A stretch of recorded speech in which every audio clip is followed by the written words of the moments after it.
Saudaraku, sebanyak 246 kuda pacu dari 7 kabupaten atau kota di Aceh mengikuti event pacuan kuda tradisional Gayo di Takengon, Kabupaten Aceh Tengah pada Senin 22 Agustus 2022.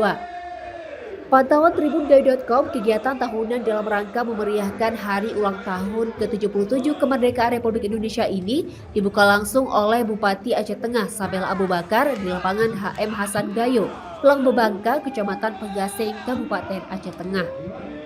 Hadir dalam pembukaan tersebut sejumlah Forkopimda Aceh Tengah serta SKPK setempat, dan hadir juga PJ Bupati Benar Meriah Dr. Andes Helioga.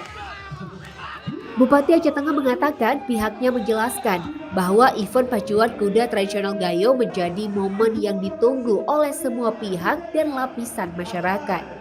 Bahkan pengunjung dari luar Aceh juga menunggu adanya event pacuan kuda tradisional Gayo di Aceh Tengah. PLT Kepala Dinas Pemuda dan Olahraga Kabupaten Aceh Tengah Zulpan Diara Gayo selaku panitia pelaksana kegiatan menyampaikan 7 kabupaten kota yang mengikut sertakan kuda pacunya pada ajang tersebut.